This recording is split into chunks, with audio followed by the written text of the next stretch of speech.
Hello, hello tout le monde, bienvenue. Je suis super contente d'être en live aujourd'hui pour vous parler de notre alimentation, surtout la relation avec notre alimentation ou comment se traduit notre mal-être dans l'alimentation. Et aujourd'hui, je reçois Alicia qui est coach, mentor en alimentation, en développement personnel et psychologie. Je laisse arriver tranquillement.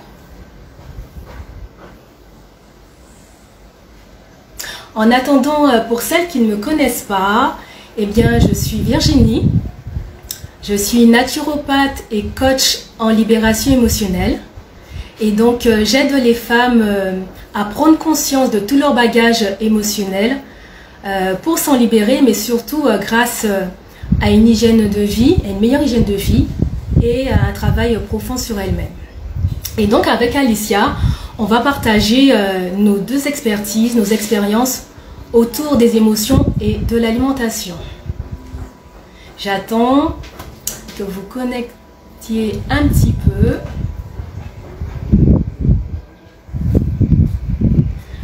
Coucou Rosalie.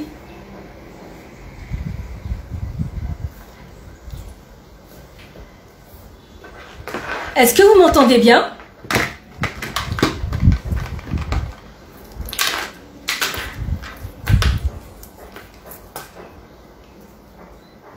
Ça y est, je vois Alicia. Voilà.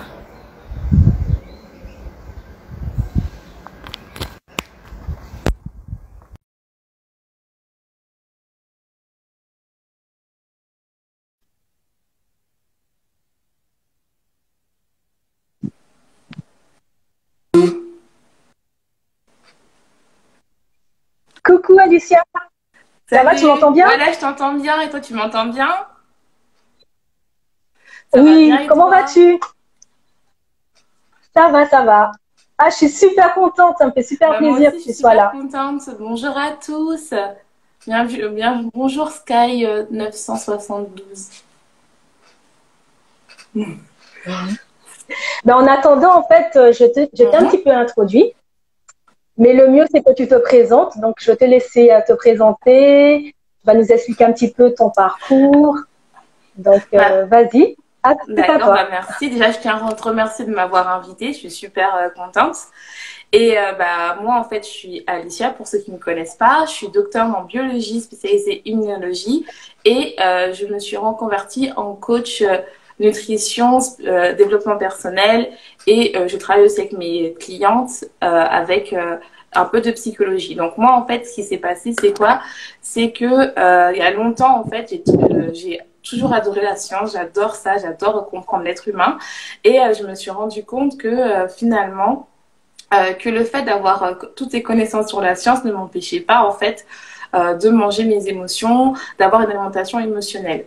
Ce qui a fait ce qui a fait que au final, en fait, il y avait une telle culpabilité vu que quand on est chercheur en biologie, quand on a fait sa maîtrise, notamment en génétique, on sait qu'est-ce qui se passe dans les maladies quand on mange trop gras, trop sucré, trop salé.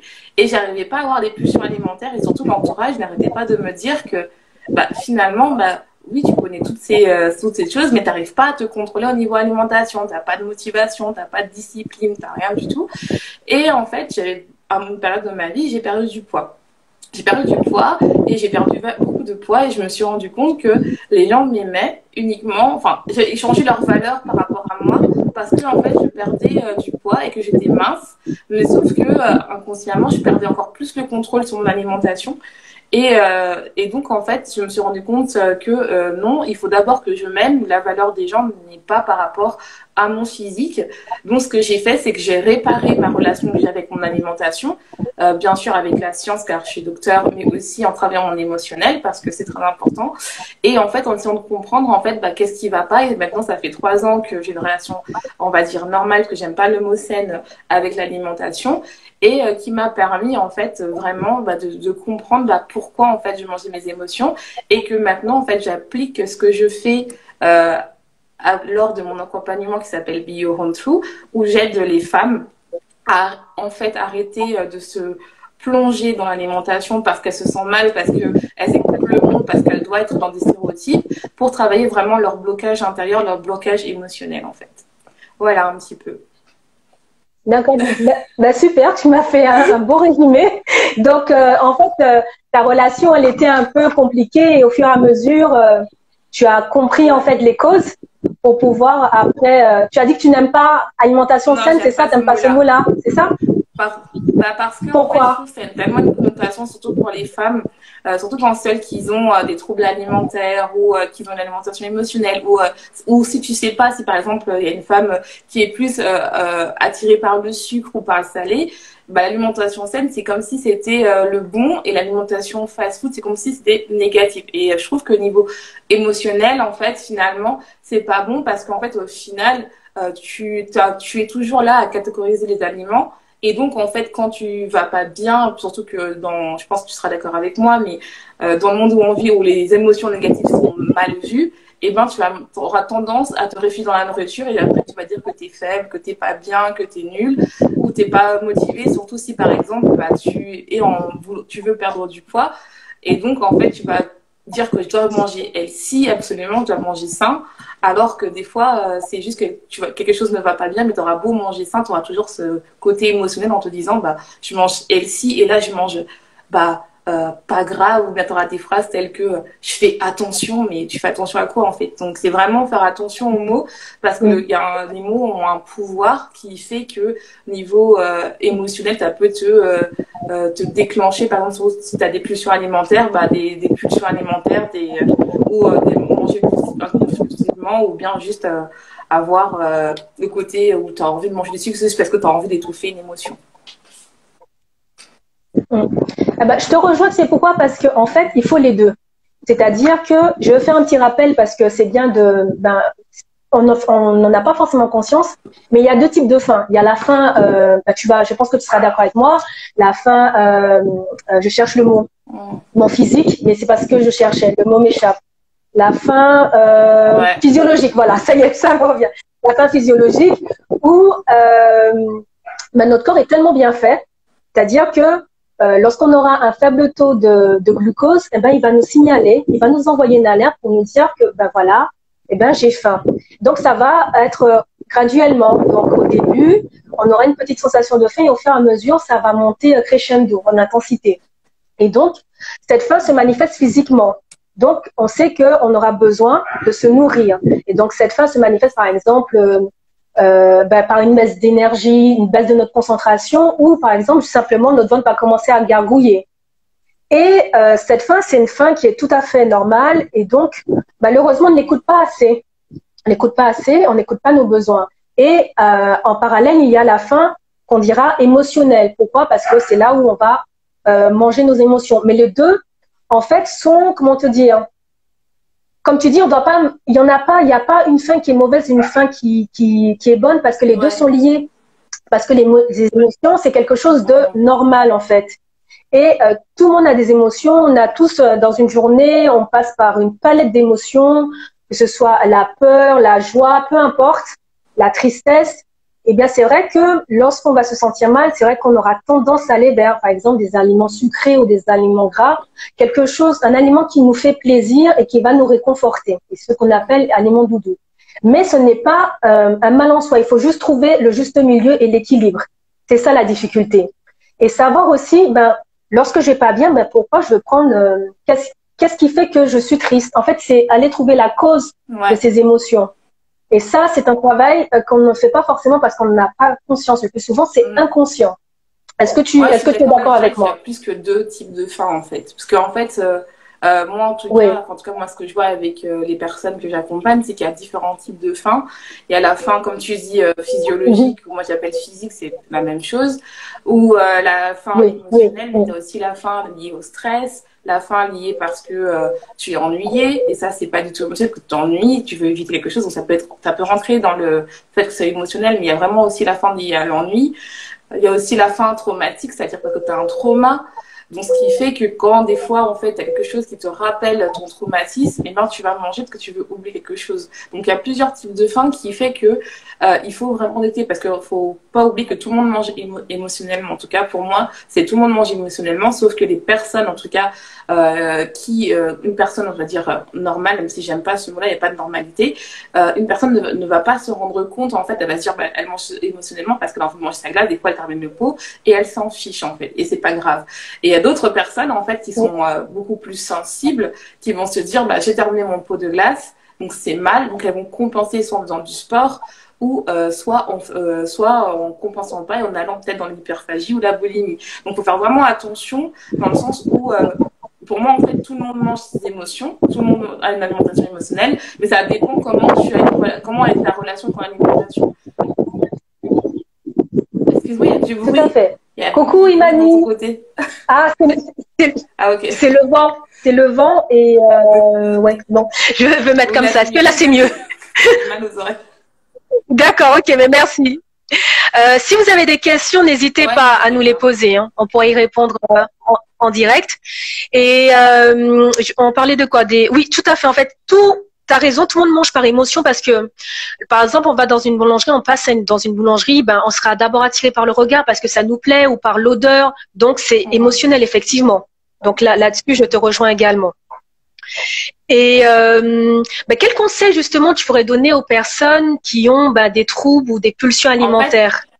Parce que ça, tu l'as vécu personnellement, c'est ça? En fait, je veux dire que moi, je dirais même avant de parler des pulsions alimentaires, je dirais aussi parler, en fait, dès que vous avez une relation émotionnelle. Parce que moi aussi, je m'occupe de ça. Dès que vous avez une relation émotionnelle, dès que vous voyez quelque chose, le fait de manger quelque chose de gras, je dis, oh non, c'est mal, ou je me suis trop laissé aller. Il faut faire attention. Parce que ça commence toujours comme ça. Ça commence toujours par, je me suis trop laissé aller, je me suis trop fait plaisir. Dès qu'il y a le mot trop, il faut faire attention qu'il y a une connotation un peu émotionnelle et qu'il faut aller creuser ça. Pourquoi, en fait, vous avez une relation bizarre avec votre alimentation. Concernant les pulsions alimentaires, eh ben, ça commence toujours pareil, c'est-à-dire qu'on a une émotion forte et puis après, on n'arrive pas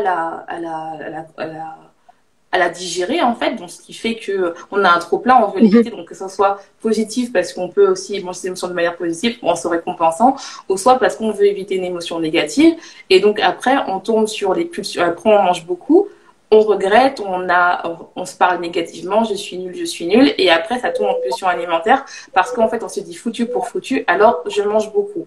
Donc c'est vraiment ça qu'il faut se dire, et après soit on compense en faisant du sport, soit on compense en faisant de la boulimie, ou soit on compense pas et on fait de l'hyperphagie, ou soit on mange compulsivement. Donc c'est vraiment important de rentrer ça.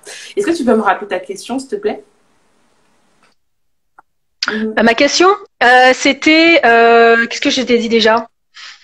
Comment toi tu avais, quel conseil tu pourrais donner aux personnes justement qui ont des pulsions alimentaires? Mais avant que tu y répondes, je voulais dire aussi que souvent on a un sentiment de honte et de culpabilité lorsqu'on va vers les aliments gras ou sucrés ou même salés. Donc ça aussi, c'est vrai que en fait la nourriture a un effet sur nous parce que on aura comment te dire, ce sentiment en fait négatif. Et donc ça. Pardon. Parce qu'en fait, non, pas pour toutes les personnes en fait. C'est-à-dire qu'il faut vraiment comprendre qu'il y a des personnes en fait qui vont manger du gras, ils vont juste se dire j'ai mangé bon. Dès que tu es dans le côté où tu as la culpabilité, c'est que tu es déjà dans une relation émotionnelle. C'est ça qui est paradoxal, même si tout le monde mange émotionnellement parlant. Sauf que quand tu manges émotionnellement, eh ben, les personnes qui n'ont pas ce trouble, qui n'ont pas cette sensibilité avec l'émotionnel et qui arrivent à, entre guillemets, à se dire, bah, je m'en fous, je mange ma glace, ça me fait du bien, eh ben, ils vont pas être dans le côté culpabilisant. Dès que tu es dans le côté culpabilisant, tu es dans une relation émotionnelle et donc il faut travailler ça. Et même si, entre guillemets, que tu sois en surpoids ou pas en surpoids, ça touche tout le monde, tu auras une relation émotionnelle. Si tu as une relation émotionnelle, tu auras tendance à compenser à chaque fois, même si tu fais un régime. Et c'est pour ça qu'il faut absolument travailler ces émotions. Et pour répondre à ta question, pour dire quelles questions je peux te donner pour les personnes qui, moi, déjà, qui sont ça, c'est faire attention. Déjà, premièrement, prenez conscience que l'alimentation, un aliment n'a pas d'émotion. C'est vous-même qui projetez vos émotions sur cet aliment-là. C'est pas mal de manger une glace, c'est pas bien de manger une carotte. La carotte n'a pas d'émotion, la glace n'a pas d'émotion. C'est comment toi tu interprètes le fait que tu manges. Et après, je peux comprendre parce qu'il y a la diète culture qui veut faire en sorte que le fait de manger une glace, c'est mal, c'est là qui va te faire croire en fait que t'es pas bien. Surtout, nous les femmes, on a envie de rentrer dans le beau bikini durant l'été, on veut être rentré dans une belle robe, et donc c'est pour ça aussi qu'on veut absolument perdre du poids pour rentrer dans les stéréotypes. Mais en fait, il faut comprendre déjà la question que la deuxième chose que je fais avec mes apprenantes, mes coachés, pardon, merci, que je fais avec mes coachés, c'est vraiment de rentrer en profondeur et de comprendre quelle émotion tu essaies de d'étouffer. Parce que déjà, d'être consciente et de comprendre que ce n'est pas grave de manger ses émotions, c'est bien. C'est pas grave aussi de faire des pulsions alimentaires, c'est bien, mais dès que tu rentres dans la culpabilité, c'est là où ça peut dégénérer parce que tu vas rentrer dans le foutu pour foutu. Il faut essayer d'arrêter dans l'émotion, mais c'est de comprendre la raison. Et ça, je sais que c'est dur. Et donc, généralement, ce que je dis à mes clientes, c'est pas grave si tu rates, mais du moment que au début, tu es en conscience et tu arrives à comprendre que, bah voilà, là, j'ai mangé des émotions, au lieu de partir directement dans je suis nulle, essaie de te poser 5 minutes en te disant, même si c'est après, même si c'est 1 heure après, même si tu arrives à toujours à me dire oui, je suis nulle, mais même si c'est ne serait-ce que 2 heures après ou le lendemain, le fait de se replonger sur ça en disant, bah écoute, pourquoi j'ai eu cette émotion-là? Pourquoi j'arrive pas? Et ben, ça te permet en fait de comprendre pourquoi tu as eu cette pulsion alimentaire. Le problème, c'est qu'on regarde toujours la conséquence, mais on regarde pas, on demande toujours le comment, mais on regarde pas le pourquoi. Et il faut absolument comprendre le pourquoi. Plus tu comprendras le pourquoi, plus tu vas comprendre que tu vas être dans la responsabilité. Tu vas dire, bah, en fait, il y a personne qui me force à manger mes émotions, il y a personne qui me force à avoir des pulsions alimentaires, donc il faut que je comprenne pourquoi. Pourquoi? Et des fois, ça peut être juste le pourquoi, c'est parce que j'ai besoin de réconfort. Bah, pour quel besoin j'ai besoin, pourquoi là j'ai besoin de réconfort? Et là, des fois, c'est leur besoin de réconfort parce qu'on se sent seule. Par exemple, moi, avec une de mes clientes, on s'est rendu compte que déjà, elle n'avait pas une bonne routine alimentaire. C'est-à-dire qu'elle ne mangeait pas parce qu'elle voulait pousser absolument son entreprise. Et donc, en fait, elle ne mangeait pas dans la journée. Et puis, le soir, elle craquait. Donc, elle craquait. Et puis, on se rend compte que finalement, elle mangeait émotionnellement. Donc, c'est-à-dire qu'elle avait une alimentation aussi incontrôlable, parce qu'elle mangeait des grandes quantités. Mais en fait, on s'est rendu compte qu'au final, c'est que ce qu'elle camouflait, c'était la peur de la solitude. C'est qu'elle avait peur d'être seule. Donc, le fait de peur d'être seule, le fait de comprendre en fait qu'elle n'a pas répondu assez bien dans la journée, bah, c'était normal qu'elle mange ses émotions. Donc, on n'était plus dans le côté émotionnel, mais après, bien sûr que tu vas être dans l'émotion au début, c'est normal et c'est pas grave en fait. Mais ça, franchement, je vais vous dire que il faut pas avoir peur de ces émotions négatives. Et par exemple, moi, j'ai eu aussi des clients qui m'ont dit, et moi, ça m'est arrivé quand on est petite, par exemple, quand notre mère, on est en train de pleurer, elle nous donne un bonbon. Il y en avait une que j'ai entendue qu'on leur donnait du miel. Parce qu'en fait, l'émotion tellement négative, les gens ne nous apprennent pas à nous faire et à les accueillir. Et ben, on mange nos émotions ou on fait des pulsions alimentaires. Un problème de batterie. Et donc, ce qui fait que en fait, tu es là et il faut vraiment comprendre qu'il faut apprendre à décortiquer et à plus être dans l'émotionnel. Et je sais qu'au début c'est dur, mais d'être plutôt dans comme un petit peu de se dire bah voilà, là j'ai mangé mes émotions, j'ai mangé par exemple j'ai mangé 1 pot de glace, 2 pots de glace, 3 pots de glace, ou voire j'ai mangé beaucoup de choses. Se dire bah écoute quelle émotion je voulais faire, même si c'est 2 jours après, même si c'est 1 semaine après, ce n'est pas grave. Peut-être même au début faites-le en retard, parce que comme ça vous allez plus être dans le côté émotionnel et revivre l'émotion, mais plutôt essayer de comprendre. Et au fur et à mesure que vous comprenez, et ça je le fais avec mes coachés, pour vraiment qu'elles soient plus toutes seules, parce que c'est important de ne pas être seule, surtout quand tu as des pulsions alimentaires et que personne ne comprend ça. Moi j'ai vécu ça, donc je sais absolument qu'est-ce que c'est. Et ben le fait de décortiquer, de comprendre pourquoi tu manges tes émotions, pourquoi tu vas pas, et surtout de comprendre que des fois si tu manges tes émotions, c'est pas une question de volonté, je tiens à le préciser, ce n'est pas une question de volonté, c'est pas une question de discipline, et c'est pas parce que tu es méchante ou que tu n'as pas de valeur, c'est des fois dans ton corps, tu ne sais pas si tu es en déséquilibre hormonal, si par exemple tu as des traumas et que tu n'arrives pas à les exprimer, si tu n'arrives pas à avoir des émotions. Donc c'est vraiment important de se dire que l'élément émotionnel, pour moi, c'est la conséquence, mais il faut comprendre le pourquoi. Et en fait, pour moi, la relation et le poids, c'est vraiment le pourquoi, la conséquence, et comment faire, c'est tout le monde veut chercher ça. Et moi, je t'aide à trouver le pourquoi pour ne plus jamais avoir le côté où tu es en mode j'en ai marre, je vais jamais réussir, je vais jamais ça, tu vois. Ouais, je te rejoins en fait, c'est vrai que c'est bien de comprendre la cause des émotions et comme tu dis le pourquoi. C'est vraiment important de travailler dessus parce que souvent c'est fait de manière inconsciente. C'est vrai que tant que, comme tu dis, tant qu'on ne nous fait pas, par exemple, un accompagnement, on nous dit pas, on nous aide pas, en fait, à mettre des mots sur ce qu'on leur ressent, c'est vraiment très difficile.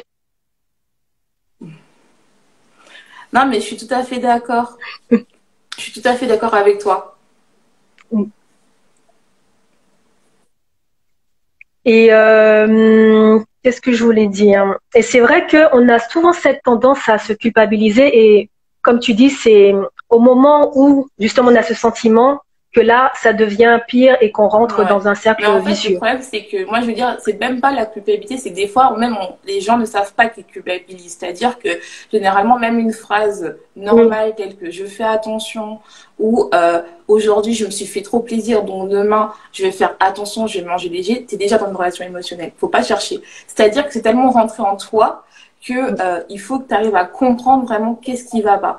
Et surtout quand tu es dans le cas des pulsions alimentaires où tu as l'impression que en fait tu perds le contrôle, il faut comprendre pourquoi. Et des fois, c'est pas une raison parce que tu n'as pas de motivation. Des fois, c'est juste parce que tes hormones ne sont pas bonnes ou des fois tu as un traumatisme que ça des fois faut pas oublier que quand tu manges émotionnellement ou que tu as des pulsions alimentaires, c'est ton ego, ton corps qui veut que tu survives parce que en fait il veut pas que tu meurs, il veut que tu sois heureux. Le but de ton ego, c'est que tu sois heureuse en fait, il veut pas que tu sois triste. Donc en fait, si tu l'as habitué et même tes parents ils t'ont habitué à être bien, à te dire quand tu vas mal tu vas manger un bonbon, et toi tu vas prendre cette habitude là que quand tu vas mal tu vas manger un bonbon. Il faut aussi partir de le principe que ça remonte des fois beaucoup plus loin et faut pas être dans la culpabilité, c'est parce qu'on l'a, parce que des fois même c'est inhérent, on sait pas, mais quand on arrive à comprendre pourquoi on est coupable, parce que tu as fait un crime si tu manges une glace, non, tu n'as fait aucun crime, tu n'as tué quelqu'un. Généralement je dis ça à mes coachés, je lui dis mais en fait tu as mangé tout le gâteau, ok c'est pas grave, mais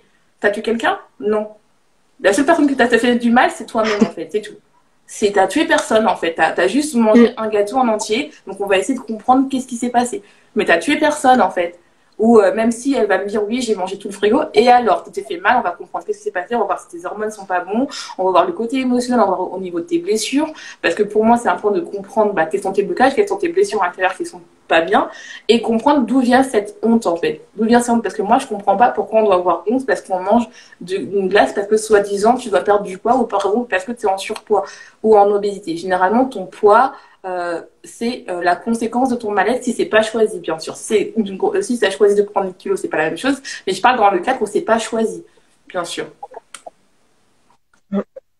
C'est vrai que les croyances de la société, les croyances aussi familiales sont très très fortes, et c'est vrai que comme tu dis, ça vient depuis notre enfance et on n'en a pas conscience, et donc on traîne par exemple juste des phrases qu'on entend lorsqu'on est petite, termine ton assiette, sinon tu vas faire du gaspillage. Et ça va rester, et on va se forcer en fait, on va vivre comme ça, on va grandir. Il faudra terminer son assiette, parce que si on laisse de la nourriture de notre assiette, c'est pas bien, et donc on va se forcer en fait à aller au-delà de notre sensation de faim, et donc à trop manger, et donc ça va rester, et effectivement notre corps stocke vraiment trop, et donc ça va créer un déséquilibre. Donc ce que tu dis, c'est vraiment vrai qu'il y a aussi un rapport avec nos croyances, mais nos croyances du passé et les croyances familiales qui sont parfois très ancrées et très très fortes. Même aussi avant ta naissance, comment ta mère aussi elle se voit, comment tes parents se voient par rapport à la nourriture, comment eux aussi ils prennent soin de soi. Parce que ça aussi, on parle toujours de l'alimentation. Moi, je parle d'alimentation parce que moi, pour moi, en fait, le poids et l'alimentation, c'est les personnes qui viennent me rentrer dedans. Mais au final, quand on regarde bien, par exemple, je vais vous raconter l'histoire d'une de mes clientes. Elle avait, en fait, quand tu la regardes bien, elle n'a pas de problème de poids. Elle n'a pas de problème de poids. C'est une danseuse, mais vu qu'à cause du confinement, elle ne pouvait pas voyager.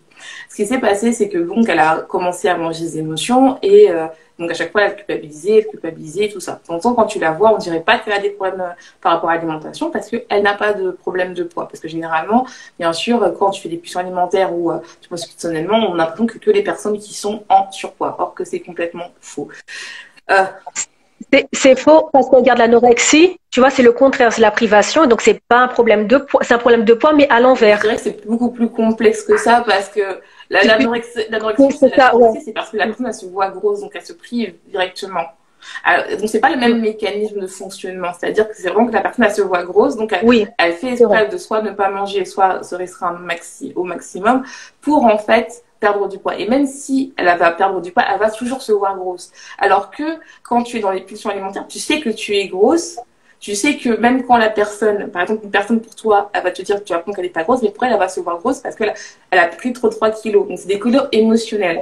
Donc, en fait, elle va quand même manger. C'est-à-dire que c'est vraiment quelque chose qui est un peu à l'inverse, c'est-à-dire que tu as vraiment besoin de manger parce qu'en fait, tu as besoin de manger pour remplir un vide, en fait. Alors que sur l'anorexie, tu remplis pas un vide, tu te vois grosse, en fait.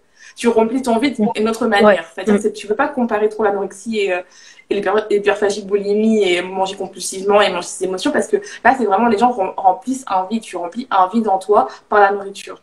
Tu remplis vraiment un vide en toi alors que dans l'anorexie, c'est vraiment la personne, elle se voit grosse, elle se voit laide, elle se voit moche et même quand elle va être moins elle-même, par exemple à moins 40 kilos, elle va toujours se voir grosse. Et le fait de la réapprendre à manger, parce que moi j'ai une amie qui est une ex-anorexique, on en parle souvent, et ben le fait de réapprendre à manger, c'est difficile parce que pour elle, en fait, une calorie, c'est dur.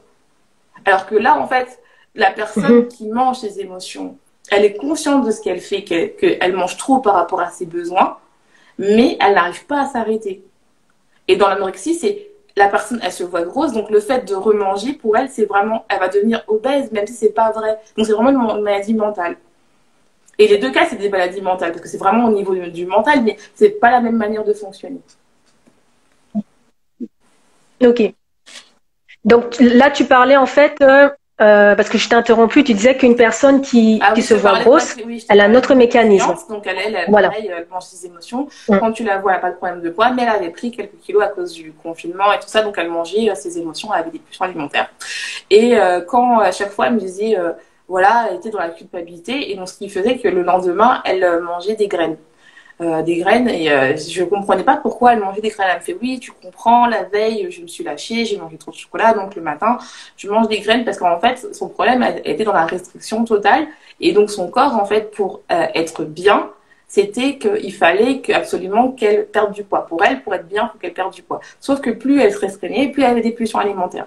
Et quand je lui ai fait comprendre qu'il faut qu'elle arrête de se concentrer sur la restriction et qu'elle commence à donner à manger à son corps, c'est là qu'elle a vu la différence, c'est là qu'elle a vu qu'elle progressait plus dans sa vie, c'est là qu'elle voyait aussi qu'elle comprenait pourquoi en fait elle mangeait, c'est parce qu'en fait au final la situation la pesait.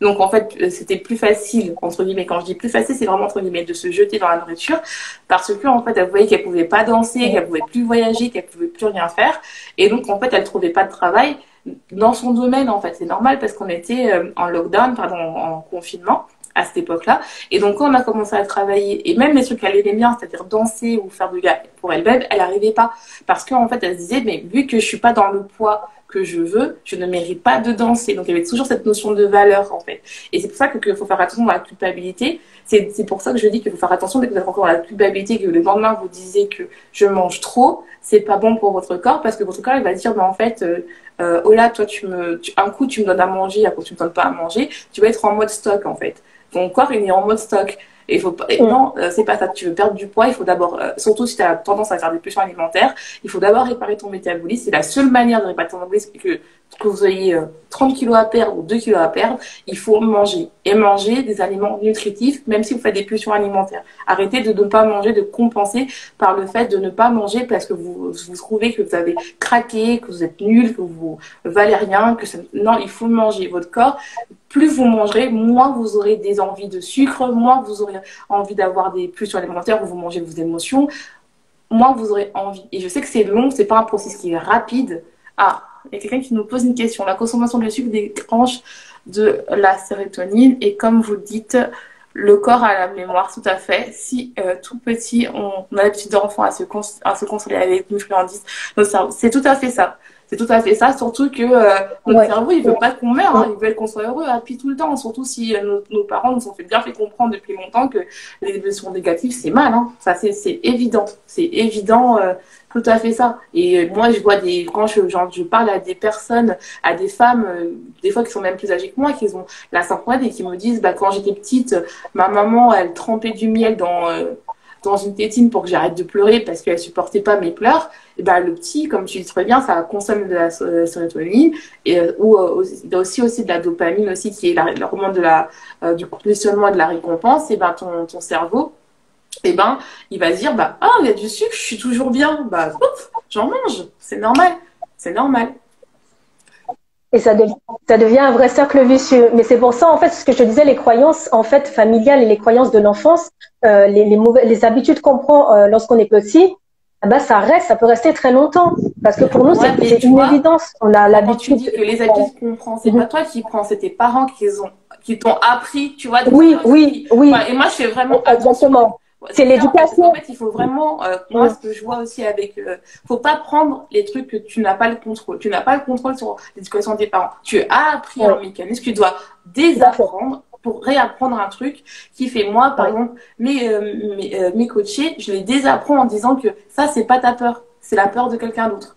Donc, qu'est-ce qui est, revient à toi, en fait. Revient à tout à toi. fait. Et quand elle revient à elle, elle mange bien. Et si leur corps est assez a été réparé, les kilos qu'elles ont pris, ils partent. Moi, c'est comme ça une cliente, elle a perdu 8 kilos parce qu'en fait, elle a mangé. Elle a mangé, on a travaillé ce qui était ses blessures intérieures, comme je vous ai parlé au début de la solitude, de mettre des mots sur des mots, tu vois, vraiment comprendre à se dire, mais en fait, pourquoi je mange, prendre 5 minutes et vraiment remettre à la personne, en fait, bah, quand j'étais petite, c'est elle, c'était pas moi. Moi, j'étais un enfant, donc en fait, on reparle à son enfant intérieur, on se dit, mais qu'est-ce que je pourrais, est-ce que toi, maintenant, toi, tu es ton propre parent, tu reparles à la petite fille intérieure en te disant, bah, là, je remets ce que ma mère, elle a fait, sans jugement, c'est qu'elle a fait ça pour son bien, c'était son éducation à elle.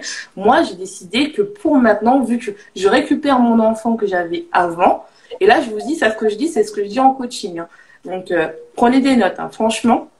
Et donc, en fait, c'est quand je remets mon enfant, donc moi, je me vois petite, je parle à moi intérieur, je dis, bah, c'est pas grave, t'as mangé trop, c'est pas grave. T'en avais besoin, donc maintenant on va se parler, on va prendre 5 minutes pour se parler ensemble.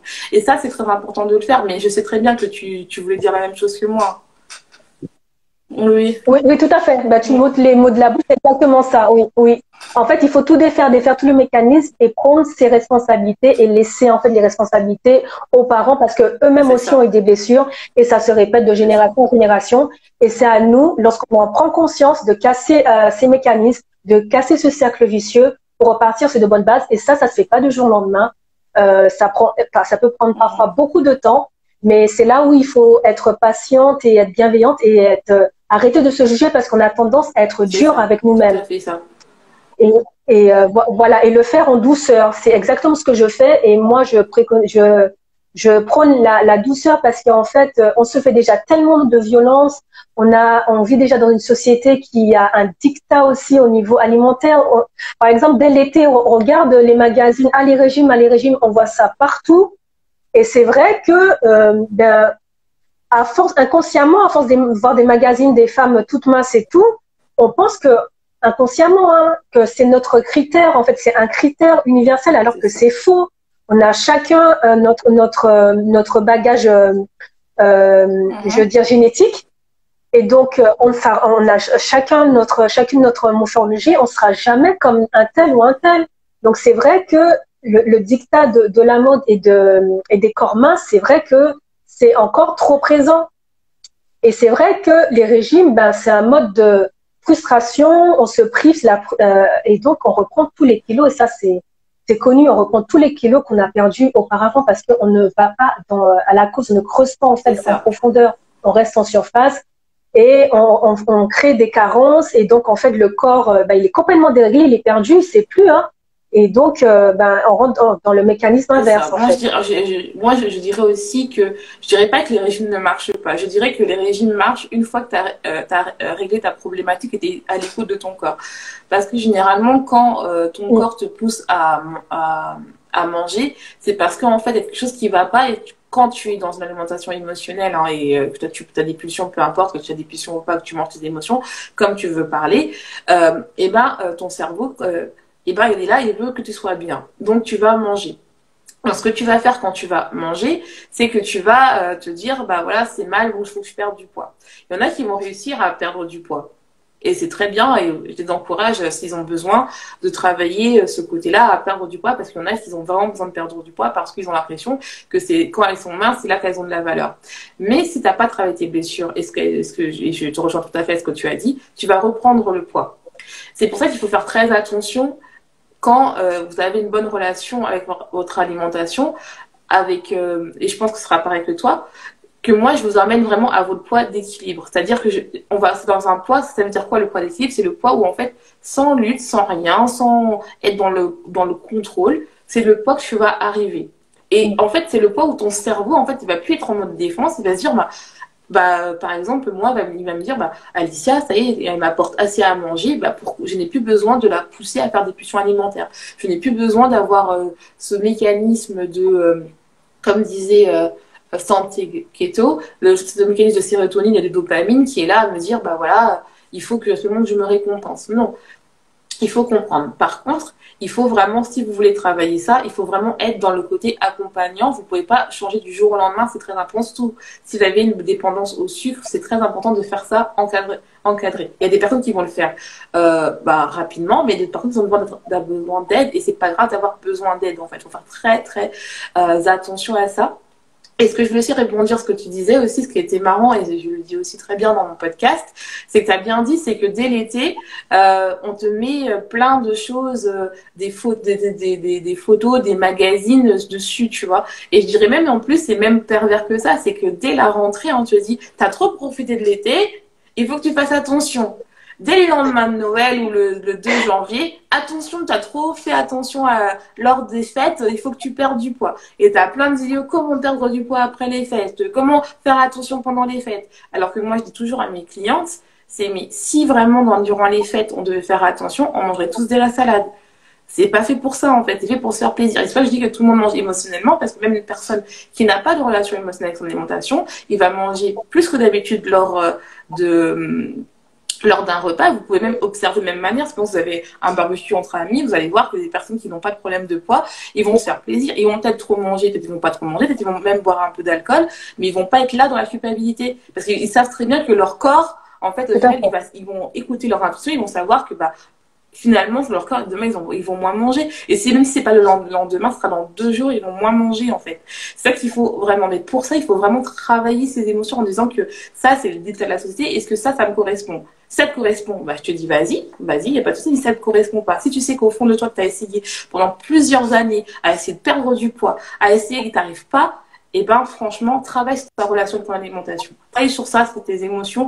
Les émotions, c'est pas mal. On veut te faire croire que les émotions négatives, c'est mal, parce que même le corps mince est considéré comme où c'est le corps le plus heureux, où tu as plus d'argent, où tu es épanoui, tout ça. Tu es épanoui, c'est la vie est belle, tu n'as aucun problème, tout est beau, tout est vrai. C'est ça qu'on montre dans la société. Même dans les films, on voit très rarement des femmes rondes, où on en voit, mais elles sont un peu la folle de service, la bonne copine. Mais si vous ouvrez vos portes, vous allez voir qu'il y a des personnes qui sont pas le même corps que le de la société, mais qui ont de la réussite. Alors peut-être qu'ils sont pas en surpoids, mais ils sont en taille normale, mais pas minces. Peut-être qu'ils sont en surpoids, vous allez voir qu'ils sont heureux aussi, mais d'une autre manière, parce qu'ils ont essayé de s'élargir, ils ont essayé de comprendre. Moi, je sais que ce qui m'a vraiment aidée, c'est de commencer à regarder des femmes qui ont différentes tailles, en fait, et de voir qu'en fait, que les stéréotypes qu'on dit, comme quoi la femme ronde, elle est faible, elle connaît rien, et tout ça, alors que moi, je sais que les femmes rondes qui me voient, et même les femmes minces, elles connaissent tous les régimes. Elles connaissent le cétogène, le fasting. Il y a quoi encore? Moi, je suis tellement loin des régimes. Le méditerranéen, le paléo, le plant-based. Il y en a tellement qu'on s'y perd. Il y en a tellement qu'on s'y perd. Et pour moi, tout. Et les femmes qui veulent perdre du poids, elles connaissent tout. Le water bottle challenge, où on boit que de l'eau, le chou, je sais plus quoi, la soupe au chou. Elles connaissent tout. C'est juste que si tu n'arrives pas, c'est quelque chose qui t'empêche de le faire. Et si ça t'empêche de le faire, travaille tes émotions. C'est vraiment très important. Et pour commencer, tu peux commencer par faire du journaling. Franchement, commence par du journaling, ça apprend rien. Je sais que c'est dur. Voilà, maintenant, même sur les applications, des applications où finalement tu peux faire des dictaphones et tu n'as pas besoin de dicter, mais juste le fait de poser des mots sur tes mots, de se dire, bah, d'ouvrir les yeux, Sur le d'ouvrir les papier. yeux en disant qu'il y a plusieurs types de femmes qui réussissent et qui ont de l'argent, qui réussissent bien et t'as le droit et qu'elles ont de la valeur parce que aussi des fois, tellement que le tête nous fait comprendre que oui, être mince, c'est là où on a la réussite. Alors que non, il y a des femmes minces qui réussissent pas, il y a des femmes rondes qui réussissent et inversement. Donc, faut vraiment commencer à essayer d'ouvrir et quand vous allez voir que vos sécurités, vos blessures vont être apaisées.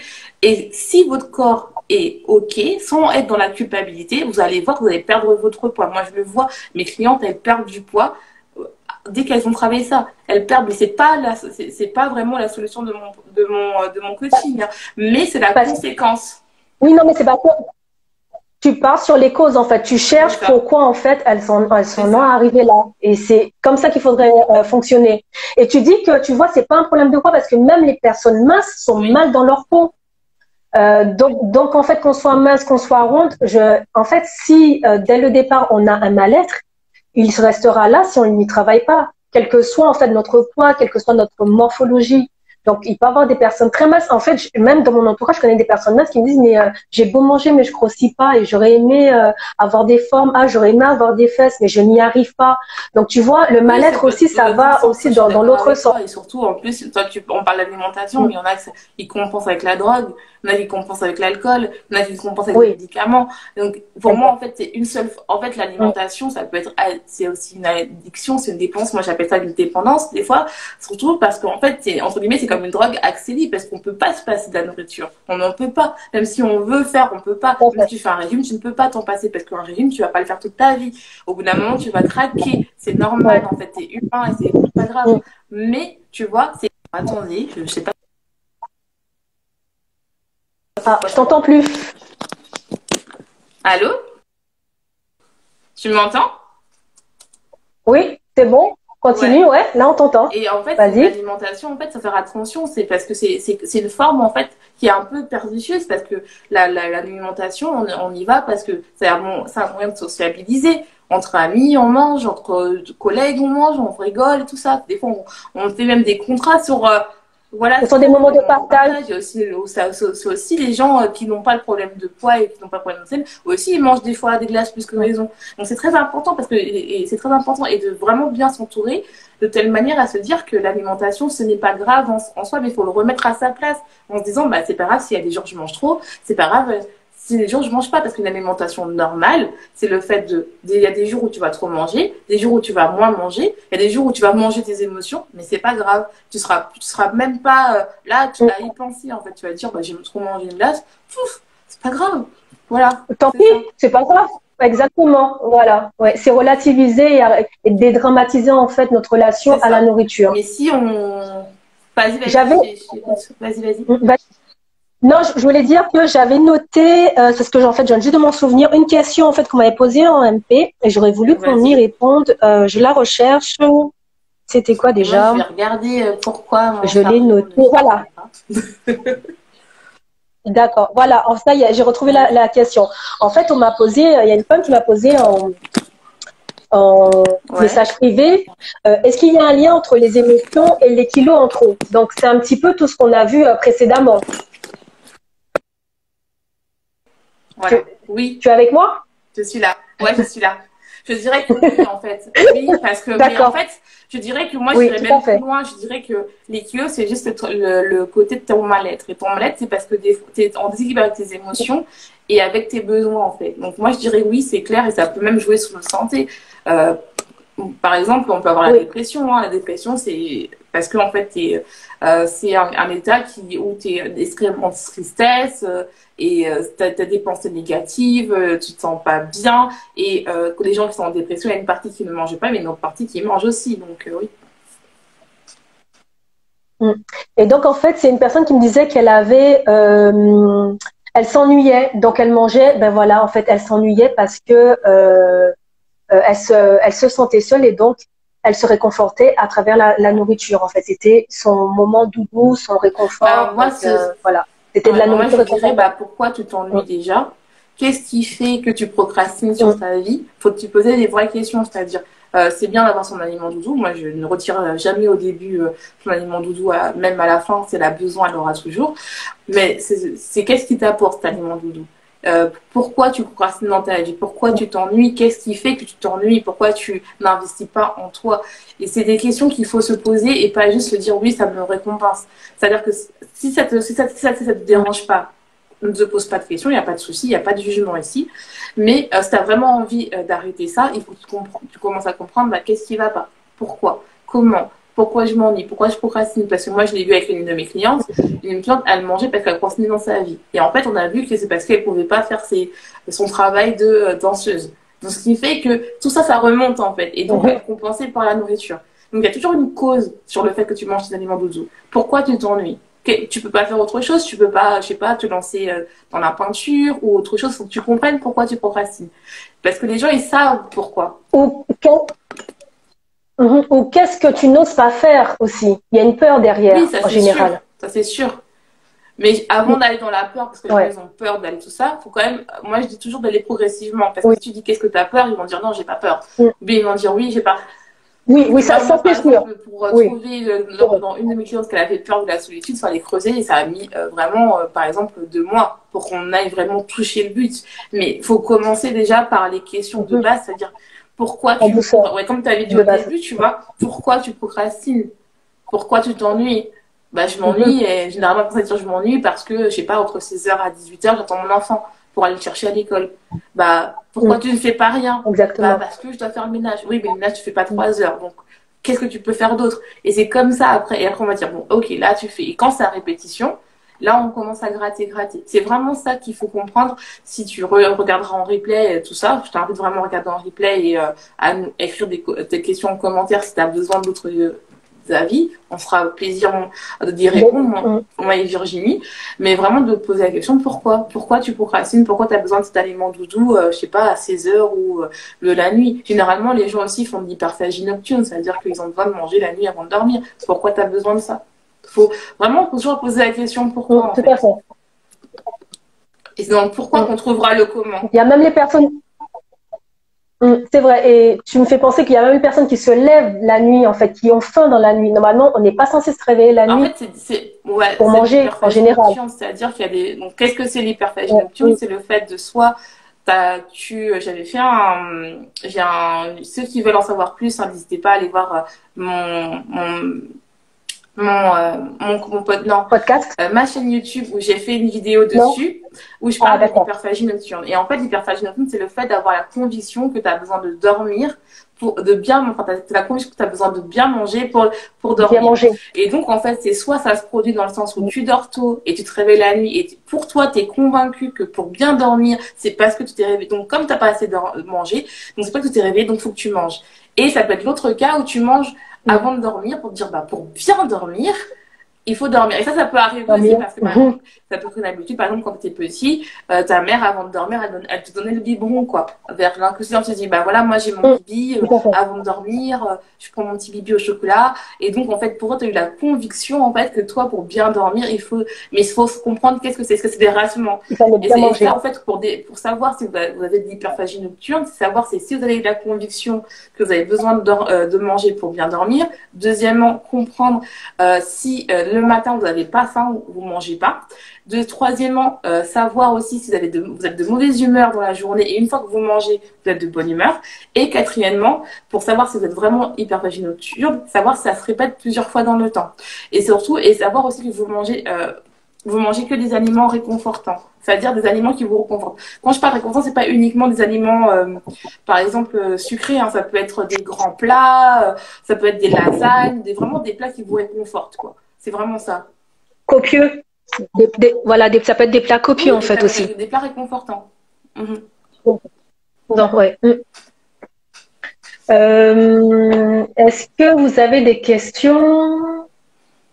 Non. Et moi, j'ai une question pour toi. Est-ce que tu aurais... pour toi oui, dis-moi. Comment toi, tu fais pour dire aux gens comment ils explorent les émotions? Comment ils peuvent explorer leurs émotions? Alors, pour explorer les émotions, mais déjà, faut comprendre pourquoi à ce moment-là, tu as telle émotion, je sais pas. Pourquoi à tel moment, je ressens de la solitude? Pourquoi je me sens seule? Donc, on va essayer de creuser. Pourquoi je me sens seule? En fait, je vais emmener la personne à répondre elle-même par cette question. C'est-à-dire, chercher, mais pourquoi je me sens seule? Je me sens seule, parce qu'en fait, là, d'habitude, par exemple, d'habitude, j'avais l'habitude voilà, avant le confinement, j'avais l'habitude d'aller faire mon sport à telle heure. Maintenant, à cause du couvre-feu, je ne peux plus. Et donc, le fait de plus faire cette activité, ça fait que maintenant, je me sens seule parce que j'y allais avec une amie. Et maintenant, cette amie, je ne la vois plus. Et donc, comme on ne peut plus y aller, on devait y aller, on y allait en général vers 20h. Ça fait un peu juste, on courait 1h30. Donc, on va chercher des excuses, en fait, pour plus pouvoir faire cette activité. Donc, en fait, c'est rentrer en profondeur, c'est demander, en fait, au lieu de dire, en fait, la personne, elle va, au lieu d'accueillir l'émotion, elle va la rejeter. Elle va se dire, je me sens seule et puis voilà, c'est tout. Elle a pas essayé de comprendre, à trouver une activité pour sortir de cette solitude. Moi, ce que je fais, je demande aussi à la personne d'écrire ce qu'elle ressent au moment où elle est seule. Pourquoi? Comme tu disais, le journaling, je trouve que c'est une méthode qui fonctionne très, très bien. Poser les mots MOTH sur les mots MAUX, ça permet de prendre conscience parce que souvent, c'est de manière inconsciente. Lorsqu'on a des émotions, c'est que les émotions sont universelles. On en a tous. Ça nous traverse. En une journée, on a 1 milliard d'émotions. Hein. On peut se réveiller de très bonne humeur et la journée, il suffit qu'il y ait un petit truc. On peut se dire, notre journée, elle est foutue. Voilà, c'est la fin du monde et tout. Alors qu'il suffit de se demander, mais en fait, pourquoi j'ai réagi de telle manière? Par exemple, au travail, on arrive et puis il suffit qu'un collègue, une collègue nous fasse une remarque. Eh bien, on va commencer à bouillonner, à ruminer à l'intérieur de nous. Mais pourquoi on rumine? Parce qu'en général, faut pas oublier que les personnes, lorsqu'elles nous font des remarques, c'est souvent par rapport à elles. Et ça nous blesse. Et ça nous blesse, mais pourquoi ça te blesse? Ça te blesse pourquoi? Parce que ça a touché à ton ego. Pourquoi ça a touché à ton ego? Ça te rappelle quoi? Ça te rappelle, est-ce que c'est un manque de confiance? Est-ce que c'est parce que la remarque n'était pas appropriée? Donc parfois, souvent, on se rend pas compte, on est imparfait et on dit des paroles qui sont pas forcément très agréables. Il faut pas tout le temps les prendre au premier degré, mais prendre du recul. On dit, il a fait cette remarque, c'est peut-être parce que cette remarque, en fait, concerne ce ou cette collègue. Et comme il ne savait pas l'exprimer, elle est venue apporter, en fait, son émotion sur moi. Ouais, je comprends. Donc, en fait, oui, souvent, en fait, on prend la responsabilité de la personne qui nous fait nous sentir comme ça, alors que pas du tout. Il suffit juste de la rejeter, mais c'est pas si facile que ça, parce que des fois, c'est inconscient. Donc, c'est partir, en fait, creuser sur la cause. Pourquoi ça nous fait mal? Qu'est-ce qui fait que je me sens dans tel état? Physiquement, c'est aussi travailler sur le physique. J'ai telle émotion, pourquoi je suis comme ça? Pourquoi tout d'un coup j'ai cette sensation de colère, j'ai les joues qui rougissent? Pourquoi j'ai l'impression que je vais exploser? J'ai l'impression que je vais tout casser, mais pourquoi je me sens comme ça? Qu'est-ce que ça me rappelle? Parfois, c'est souvent lié au passé. Qu'est-ce que je n'ai pas travaillé sur moi qui fait que je suis comme ça? Donc, c'est tout un processus, en fait, pour apprendre à accueillir les émotions. J'aime pas dire gérer les émotions. On ne les gère pas, on les accueille ou on les accueille pas, ou on apprend à les accueillir, mais ça se fait pas du jour au lendemain. C'est un cheminement, c'est de l'introspection, ça prend du temps. Il faut savoir se poser les bonnes questions. Je sais pas si j'ai répondu à tes questions. Il y a Santé Keto qui dit il faut se poser des questions et accepter nos émotions. Oui, tout à fait. Il faut tout à fait ça. Ah, j'avais pas vu. Tout à fait ça. Oui, voilà. Oui, exact. Si on se pose pas les bonnes questions, c'est vrai qu'on aura du mal. C'est-à-dire que je suis triste, je suis triste, je suis triste, et puis ça se répète, ça devient un cercle vicieux et on ne cherche pas forcément à savoir pourquoi je suis triste. Je suis triste pour telle raison, mais qu'est-ce que ça me fait? Par exemple, ça peut être dans un couple. Je suis triste parce que mon mari, il était censé faire telle tâche, je lui avais délégué telle tâche, il l'a pas faite et donc c'était mon moment à moi et au lieu de prendre ce temps pour moi, je suis obligée de faire la tâche que je lui avais demandé et qu'il avait acceptée. Donc, en fait, il y a 1 million de cas de figure parce qu'en fonction de chaque personne, on va pas accueillir et l'émotion de la même manière, on va pas la percevoir de la même manière. Donc c'est aussi en fonction de notre vécu, en fonction de notre passé, en fonction de notre environnement actuel. Donc que ce soit personnel ou professionnel, faut prendre en fait la personne dans sa globalité et pas uniquement oui toi t'es tout le temps en train de pleurer. Non, tu ne sais pas en fait, c'est parce qu'elle est hypersensible. C'est vrai que j'aime pas mettre les gens dans des cases, mais ça te permet en fait, juste poser les mots te permet en fait de mieux comprendre qui tu es en fait et comment avancer. Ouais, C'est juste ça. Et c'est vrai qu'il y a beaucoup de croyances limitantes. Ben, une personne hypersensible, une personne hypersensible ne passe pas son temps à pleurer. Tu vois, ça c'est aussi une croyance limitante. Ouais, moi, je suis tout à fait d'accord, et surtout que il y a des personnes aussi qui ne savent pas qu'ils sont hypersensibles. Par exemple, moi, je suis hypersensible, mais il y a longtemps où j'ai pas cru que j'étais hypersensible, ce qui fait que j'avais des émotions beaucoup plus intenses que les autres. Je me disais toujours, par exemple, oui, tu pleures trop, tu prends trop à cœur. Et en fait, moi, en fait, comme je pensais que je n'étais pas normale, et ben, je compensais avec la nourriture. Et donc, en fait, maintenant que j'arrive à mettre des mots, et je le vois avec mes clientes, parce que moi, j'attire des personnes qui sont hypersensibles comme moi, ou même si qu'elles ne savent pas qu'elles sont hypersensibles ou qu'elles sont très sensibles, et ben, le fait, en fait, de se dire, bah, en fait, ma réaction, elle est normale. C'est juste que pour les autres, c'est pas normal, mais pour moi, je suis dans ma norme, je suis dans ma normalité, je suis dans ma vérité.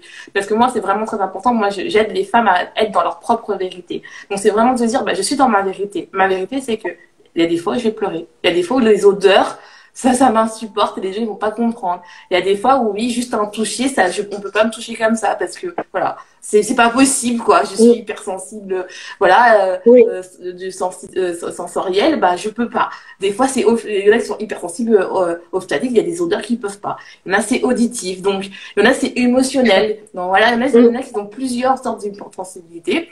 Et le problème, c'est qu'on te fait croire que tu n'es pas normal. C'est pareil que pour le poids. C'est-à-dire qu'on te fait croire que tu n'es pas normal. Et toi, en fait, comme tu veux tellement rentrer dans le moule parce qu'on t'a pas appris, des fois tes parents ne sont pas hypersensibles, ils t'ont pas appris à te dire, bah, c'est pas grave de pas pleurer, c'est pas grave, t'es comme ça, mais t'es génial, t'es ta propre vérité, t'es toi-même, en fait, mais c'est magnifique. Et comme toi t'as pas ça, bah, tu vas être en train de compenser et entre guillemets, inhiber cette partie-là, cette partie qui est belle et que beaucoup de gens croient que l'hypersensibilité c'est une faiblesse, alors que moi j'adore mon hypersensibilité, c'est ça qui me fait ma force, c'est que comment j'arrive à vraiment créer une relation avec mes clients et qui me disent mais on dirait que tu lis dans mes pensées. Et quand vous allez commencer à comprendre que les émotions c'est une force et non pas même celle négative, même la colère, ça dit quelque chose sur toi. Par exemple pour moi, la colère, quand tu es souvent en colère, ça veut dire que tu as un problème au foie, c'est-à-dire que c'est au niveau de ton foie, donc il faut regarder ce qui se passe au niveau de ton foie. Ça veut dire qu'il faut faire attention de comprendre que c'est important de comprendre qu'est-ce qui se passe, de comprendre qu'est-ce qui va pas, de comprendre vraiment que pour moi en fait chaque émotion, et ça on t'apprend pas, ça veut dire quelque chose en toi. Ça veut dire que des fois, moi c'est pour ça qu'il y a des fois où genre quand je dis à mes clients, mais tiens t'as dit oui j'en ai marre de ma journée, ah non je dois pas dire ça, mais pourquoi tu dois pas dire ça? T'en as marre, donc ça veut dire quelque chose sur toi. Ça veut dire que t'as envie de faire une pause. Ça veut dire quelque chose que t'as envie de faire quelque chose. Et même des fois, j'ai beaucoup de personnes qui sont dans mes clients, qui sont entrepreneurs, ou même ça là qui travaille beaucoup, des cadres et tout, et qui me disent mais j'arrive pas à prendre une pause, j'en ai marre, j'ai trop de clients. Ah non, je dois pas dire ça parce que j'ai trop d'argent, je gagne de l'argent. Oui, et alors t'as droit, c'est pas parce que tu dis que t'as trop de clients que tu t'aimes pas tes clients. Ça veut juste dire que ton corps est en train de te dire j'ai peut-être besoin d'une pause en fait. C'est peut-être pour ça que tu ne manges pas bien, tu prends pas soin de toi, parce que tu as trop de clients. Donc c'est vraiment important de mettre des mots. Et l'hypersensibilité pour moi c'est une force parce que en fait les gens ils croient en fait quand tu dis oui tu pleures trop voilà. Et en plus moi je suis aussi multipotentielle, donc t'as 36 000 idées dans la minute, et ils vont me dire aussi mais t'as trop d'idées, mais je dis mais en fait c'est moi par exemple quand j'étais chercheuse, mon chef il n'arrivait pas, il dirait il y a trop d'idées, ça fusait, mais en fait c'était moi, parce que en fait c'est moi, j'ai trop d'idées, je suis multipotente, et ben c'est génial. Mais on se fait croire, parce que vu que les gens ne savent pas faire ce que tu sais faire, que t'es pas normal. Mais non, t'es multipotente, tu fais plein de choses. Et avec moi, j'ai des gens qui disent, ouais, moi, je suis multipotente. Je fais de la science, j'adore la psychologie, je fais du développement personnel. C'est pour ça que il y avait longtemps où j'arrivais pas à me caser, à me dire, mais attends, je suis quoi? Je suis chercheuse en biologie, je suis quoi? Je suis chercheuse, j'adore aider les gens, j'aide les gens à truc. Et quand les gens me disaient, oui, tu aides à faire perdre du poids, je pétais un câble. Je dis non, c'est plus que ça, parce que l'alimentation, c'est pas juste bouffer, c'est autre chose. C'est l'émotionnel. Des fois, tu as envie de manger des plats, faut comprendre ton alimentation, faut comprendre ton corps, faut comprendre tes hormones, faut comprendre tes signaux, faut comprendre si ça va pas, faut comprendre si tu as un déséquilibre au niveau de la sérotonine, de la dopamine. Faut comprendre des choses que moi, je peux faire en t'accompagnant. Mais c'est pas grave si toi tu le sais pas. Et c'est totalement ok en fait. C'est totalement normal en fait. Et c'est ça en fait. Plus les gens vont accepter la différence et être dans leur propre vérité, et plus vous allez voir, vous n'aurez plus de problèmes au niveau de vos émotions. L'hypersensibilité, c'est une force. Moi, je le maintiens, je le crois, je l'ai mis dans mes posts parce que pour moi, c'est une force parce que il y a beaucoup de gens qui voient ça comme parce que tu pleures trop. Et alors, oui, peut-être il y a des hypersensibles qui pleurent tous les jours. Et alors, peut-être elles sont heureuses en pleurant. Peut-être elles ont plus d'intensité. Des fois, tu pleures pas parce que tu es triste. Des fois, tu pleures parce que tu es heureuse. Des fois, tu pleures. Moi, la dernière fois, j'ai pleuré parce que je regardais un manga. Mais j'étais heureuse, j'étais pas triste, je regardais mon manga. Le manga, il s'était mis en couple. Et bah, écoute, il y avait une émotion. Bah, c'est arrivé, quoi. Tant pis. Ça m'a fait chier. Je me suis dit, bon, bah voilà. Mais voilà. Combien de fois j'ai déjà pleuré? Combien de fois j'ai déjà pleuré sur les films, devant les films d'amour, mais j'adore, mais c'est parce que j'aime bien et que je me sens bien. C'est vrai qu'en fait, on est dans une société où il faut être lisse, faut pas montrer ci, faut pas te montrer que tu es comme ça. Non, ne pleure pas en société, non, fais pas ci. Donc en fait, on est dans une société de restriction et en fait, on ne peut plus être comme on peut plus exprimer en fait comme on est. Et toujours, faut être dans une case, faut être lisse, non, faut pas faire ci, faut pas faire ça. Et c'est vrai qu'au bout d'un moment, on n'en peut plus. Il y a des hypersensibles qui pleurent pas, mais ils pleurent pas. C'est pas grave, il y a des hypersensibles qui pleurent tous les jours, mais c'est pas pour ça qu'ils sont pas heureux en fait. Il y a des hypersensibles, en fait, c'est juste olfactif, ils ne supportent pas des odeurs, mais ils sont hypersensibles. Il y a des hypersensibles qui ne savent pas qu'ils sont hypersensibles parce qu'ils ne veulent pas être hypersensibles, mais c'est pas grave. C'est pour ça qu'il faut vraiment accepter et que c'est pour ça que je dis que l'émotion, pour moi en fait, c'est pour ça que je vous dis bien que l'alimentation et ton poids, je mets les deux en parallèle, c'est juste une conséquence de ton être. Si ton être est déréglé, bien sûr que ça va être déréglé dans ton alimentation, évidemment. C'est ça que moi je t'aide d'être réaligné en fait, parce qu'en fait au final, il faut comprendre qu'est-ce qui se passe dans ton corps. Il faut se comprendre que tout ton être n'était pas juste, voilà, je sais pas. Elisa qui habite à Paris, qui fait tel job, c'est beaucoup plus que ça. C'est pour ça que moi avec mes clients qui sont obsédés par leur business ou par leur travail, t'es plus que ça. T'es plus que travailler des heures pas possibles. Déjà, t'es une femme, ce qui est bien. Deuxièmement, t'as peut-être d'autres envies que juste travailler. Et puis oui, j'aime mon travail. Oui, ok, mais il y a autre chose dans la vie que ton travail. Tu vois, il y a un truc, des fois même, c'est pas le travail qui est important, quand on gratte, c'est parce qu'en fait, elles veulent de l'argent, parce qu'elles veulent s'accomplir. Elles veulent offrir des choses à leur famille. Donc quand tu grattes, c'est pas le travail qui est important, c'est le fait que tu veux en faire. Et c'est ça, c'est très important. Et c'est pour ça qu'il faut, comme disait Virginie, il faut mettre des mots, il faut poser des questions, il faut faire des fois des introspection. Et moi aussi, je le fais avec mes clientes parce que c'est très important de comprendre qui tu es. Il y a des femmes que je vois qui savent pas qui elle est. Elles se disent, oui, j'ai des kilos en trop. Ok, super. T'as des kilos en trop, mais qui tu es? Elles savent pas. Elles se disent juste, oui, je suis ronde, j'ai pas de motivation, j'ai rien, j'arrive pas. Oh, pourquoi? Et après, je sais que ça peut faire peur. Ça peut faire peur de se dire, bah voilà, demain, j'enlève les règles, j'apprends à m'écouter. Ça fait peur. Vous écoutez pas, je le sais, je l'ai vécu, je l'ai fait toute seule. Je l'ai fait toute seule, ça fait peur. Parce que bien sûr, tu auras des remarques. Mais quand tu es dans ta propre vérité, quand tu arrives à trouver ton chemin, jamais plus tu vas retourner en arrière. Jamais plus. Jamais de jamais. Je vous le jure. Et quand vous arrivez à écouter vraiment, à comprendre ce que vous avez, même si vous faites, si vous voulez par exemple, repartons dans la perte de poids ou l'alimentation, même si vous voulez faire tel ou tel régime, tellement que vous avez, pour vous, vous êtes convaincu que c'est bon pour toi, vous allez voir que vous allez réussir à atteindre ce que vous n'arrivez pas depuis des années. Mais il faut d'abord être convaincu. C'est comme les véganes. Les véganes, ils sont convaincus qu'ils ne doivent pas manger d'animaux, donc ils vont jamais en manger parce qu'ils sont convaincus. Mais les régimes, quand tu mets des règles extérieures que tu n'es pas convaincu, ça ne marchera pas. Si, par exemple, bien sûr, hein, si tu as une alimentation émotionnelle et que tu as une relation un peu paradoxale avec ton alimentation. Je parle pas des gens qui n'ont pas de relation émotionnelle avec l'alimentation. Je dis pas ça. Parce que pour moi, vous êtes libre, vous faites ce que vous voulez. Si vous voulez faire des régimes, faites des régimes. Je critique aucun régime. Je dis juste que si vous avez une relation émotionnelle, il faut peut-être prendre une différente approche. Et si cette fois-ci, tu faisais quelque chose de différent, si cette fois-ci, tu arrivais à travailler tes émotions, et si cette fois-ci, tu arrivais à comprendre et ne plus être dans le jugement et ne plus courir à la course du prochain régime qui marche, et si pour une fois, tu changeais, parce que peut-être que tu as vu au bout de 5, 10, 20 régimes, que ça n'arrive toujours pas, en fait. Est-ce que tu veux pas changer? Est-ce que tu veux pas, en fait, essayer de t'accepter tel que tu es et d'être dans ta propre vérité? Ben, c'est pour ça que tu as choisi en fait le nom de ta page, ta propre vérité. C'est pour ça aussi que mon podcast mon podcast s'appelle Sois ta propre vérité, parce que je veux que les femmes, bien sûr il y a les hommes qui m'écoutent, hein, je sais qu'ils m'écoutent, mais la communauté, celle qui me parle le plus, c'est les femmes. Mais n'hésitez pas, si vous êtes des hommes, je les aide à aller dans leur propre vérité, à écouter leur être intérieur, leur côté, essayer de ne pas avoir peur de leurs blessures et de les affronter. Mon programme s'appelle Be Your Own Truth, c'est Sois ta propre vérité en anglais. C'est-à-dire que moi, en fait, je veux des femmes qui sont là, qui n'ont plus peur d'être elles-mêmes, qui n'ont plus peur d'affronter qui elles sont. Parce que je sais que moi, j'ai souffert d'être la fille parfaite, d'écouter les gens et tout, alors que finalement, je ne m'écoutais pas. Et je sais qu'il y a plein de femmes comme ça, que même si elles n'étaient pas l'enfant parfaite, elles ont fait des trucs, elles n'ont pas fait le travail qu'elles voulaient, elles n'ont pas fait des trucs qu'elles voulaient, parce qu'elles voulaient être lisses et tout ça, et que finalement elles se rendent compte que j'ai beau faire tout ce que je veux, elles ont peut-être essayé de perdre du poids, ça marche pas, elles ont essayé d'autres choses, et là elles sont j'arrive plus. Donc il faut absolument que tu te dises qu'est-ce qui va pas, pourquoi je comprends l'alimentation et pourquoi je vais être dans ma propre vérité.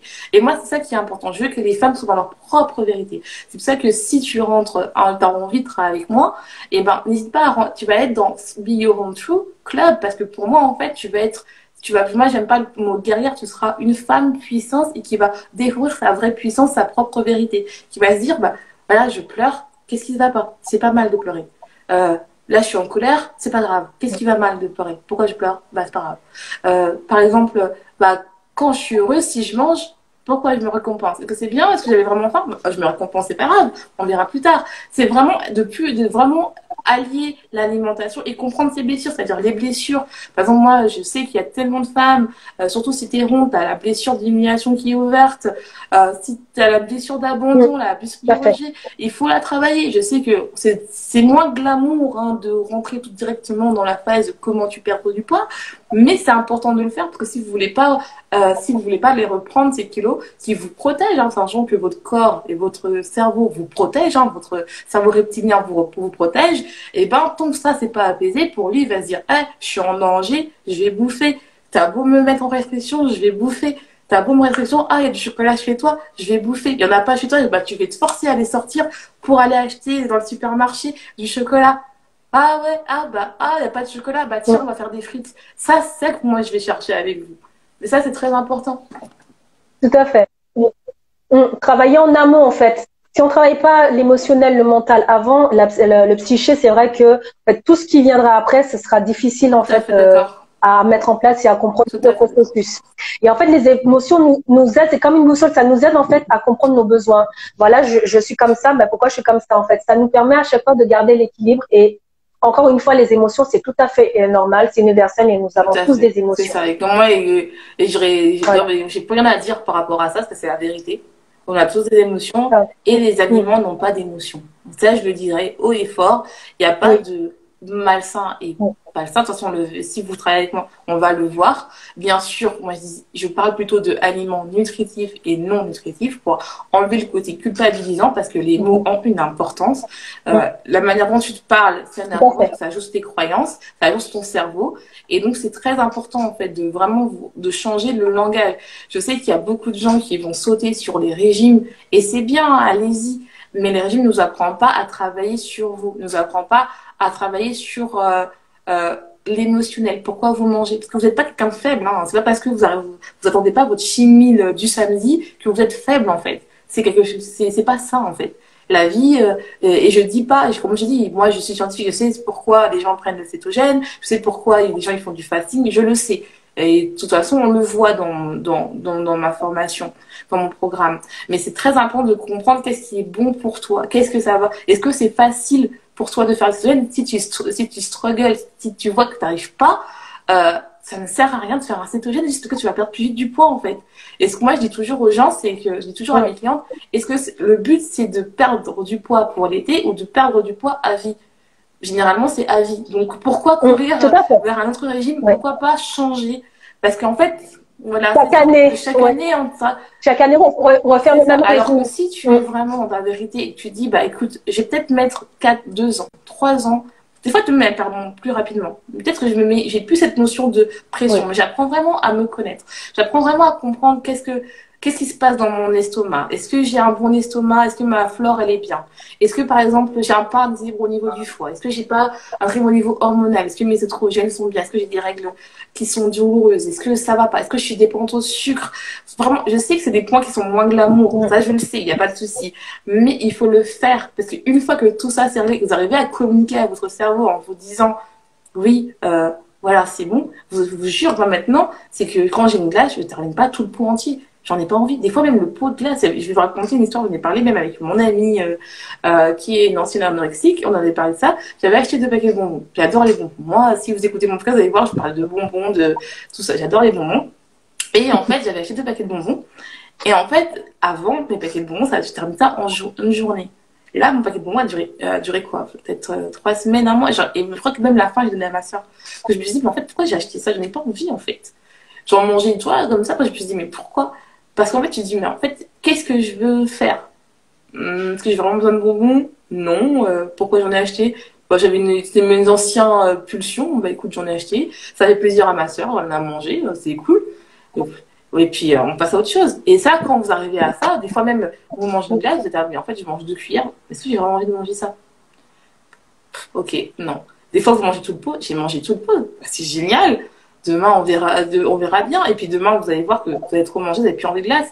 C'est parce que tellement vous avez travaillé votre intuition, tellement que vous êtes là en mode, je travaille mon intuition. Est-ce que j'ai vraiment mangé des glaces? Et je vous enlevez le côté honteux, le côté qui est pas bien.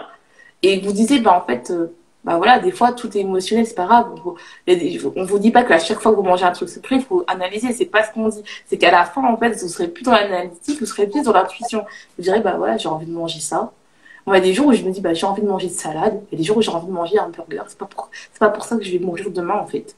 Parce que des fois, en fait, il faut que certains trucs internes, voire même l'environnement, soient apaisés pour que vous perdiez du poids. Parce qu'il y a des gens, ils font du sport tous les jours, ils perdent pas de poids. Il y a des gens qui font des régimes tous les jours et ils perdent pas de poids. Exactement. Mais tant que l'environnement n'est pas bien, tant que votre truc interne n'est pas bien, ça ne marchera pas. Et moi, je travaille ça. L'environnement, l'intérieur, et bien sûr tout ce qui est alimentation, parce que bah voilà, je m'y connais, tout est lié, mais c'est vraiment quelque chose qui est dans l'ensemble en fait, et vraiment accepter tout ce qui on peut pas les dissocier, on peut pas parce que voilà. C'est pour ça que je dis que les gens qui font uniquement l'alimentation, et c'est bien qu'il en faut, mais si vous voulez vraiment vous réparer vos métabolismes et enfin arrêter de faire l'effet yo-yo, enfin d'arrêter en guillemets d'avoir des pulsions, avoir des envies de sucre, je sais pas, des fois à des heures pas possibles, bah, il faut aller à la base, comprendre si vous avez une raison hormonale, comprendre si vous avez une relation émotionnelle, comprendre si vous avez des traumatismes antérieurs que vous avez oubliés.